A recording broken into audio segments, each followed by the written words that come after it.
Litis Chica.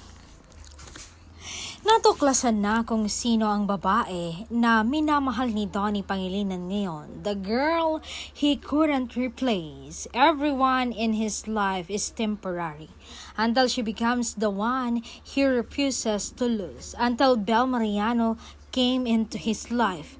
Yan ang binitawan ni Tita M or ni Tita Maricel Black sa Pangilinan sa isang panayam sa kanya ng isang Marites.